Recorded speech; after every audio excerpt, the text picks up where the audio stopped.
Vão. Não levem bolsa nem sacola e absolutamente nenhuma sandália. E não cumprimente ninguém pelo caminho. Ao entrar em uma casa, diga: paz a esta casa. Se houver ali um homem de paz, a sua paz repousará sobre ele. Caso contrário, ela voltará para você. Fiquem ali, comendo e bebendo, tudo o que lhes oferecerem, pois os trabalhadores merecem o seu salário. Não fiquem indo de casa em casa. Quando vocês entrarem numa cidade e forem bem recebidos, comam o que lhes for oferecido. Jesus, o líder, dá instruções claras aqui. Viaje leve, sem bolsa, sem sacola, sem sandálias. Não se distraia pelo caminho. Entre numa casa, diga paz. Fique lá, coma o que lhe for dado, o que é oferecido a você. Eu gostaria de comparar isso com Lucas 14. Suponha que um de vocês queira construir uma torre. Você não vai primeiro se sentar e calcular o custo para ver se tem dinheiro suficiente para terminá-la? Pois se você lançar os alicerces e não conseguir terminá-los, todos que virem isso vão ridicularizar você. Ou suponha que um rei esteja prestes a entrar em guerra contra outro rei. Ele não vai primeiro sentar-se e considerar se é capaz, com 10.000 homens, de enfrentar aquele que vem contra ele com 20.000? Em Lucas 10, Jesus diz: vai, mas manda os 72 não levarem bolsa nem sacola. Em Lucas 14, ele diz que o construtor deve sentar-se e calcular o custo antes de começar. Isso parece uma contradição. Mas não é que Jesus seja contra a preparação, mas ele é contra a preparação que substitui a dependência de Jesus. Dependência de Deus. Em Lucas 10, os 72 foram enviados com uma estratégia clara: ir de 2 em 2, uma abordagem relacional. Encontrar uma pessoa de paz, autoridade definida, curar e proclamar, e instruções claras. Fiquem lá, não vão de casa em casa. O que não lhes foi dado foi segurança financeira, um plano de contingência e recursos em excesso, suprimentos em excesso. Lucas 10 não trata de preparação zero.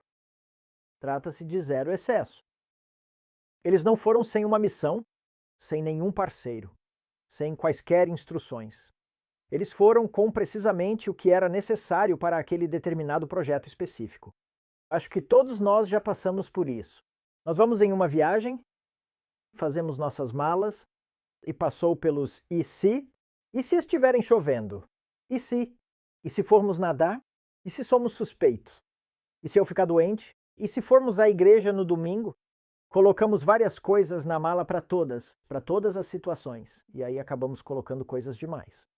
Fazemos as malas para controlar todos os resultados possíveis. Há alguns na liderança cristã que são exagerados na preparação. Eles constroem um orçamento, eles têm uma estratégia de 5 anos, eles estão sendo responsáveis, eles dizem, mas na verdade eles estão tentando eliminar a necessidade de Deus. Se o plano for perfeito, não precisamos ver milagres. E às vezes Deus está encorajando exatamente essas pessoas a seguirem em frente com apenas 80% de certeza, ou mesmo 50% de certeza. E então, do outro lado, existem os que não preparam nada. Eles simplesmente vão sem um plano. E existe esse mito de liderança de que fé significa falta de preparação e planejamento. Eles simplesmente vão sem um plano, sem companheiro, sem uma pessoa de estratégia de paz. Chamamos isso de viver pela fé, mas muitas vezes evita levar em conta o custo. E o risco deles é, na verdade, a exaustão. Nosso exemplo em Lucas 10 não está nem acima nem abaixo da preparação. Uma estratégia clara, uma abordagem relacional, autoridade definida e instruções claras. E o que não lhes foi dado foi segurança financeira, um plano de backup e suprimentos em excesso. E para este projeto específico, isso é levar em conta os custos. Isso é suficiente para fazer o projeto funcionar. Alta clareza, baixo controle, alta estratégia, poucos recursos. E você depende de Deus. Em outros projetos, levar em conta o custo pode ser muito diferente. Estratégia diferente, instruções diferentes, diferentes provisões e necessidades financeiras. Do espaço para Deus, a independência milagrosa pode parecer muito diferente e está tudo bem. Mas, no geral, a lição aqui hoje para os líderes é: dê à sua equipe um mapa claro, missão e estrutura. Dê à sua equipe um fardo leve, Uma mochila leve, simplicidade e flexibilidade. E dê à sua equipe uma expectativa de que Deus agirá. Espaço para novos relacionamentos. Espaço para testemunhos, fé e autoridade espiritual.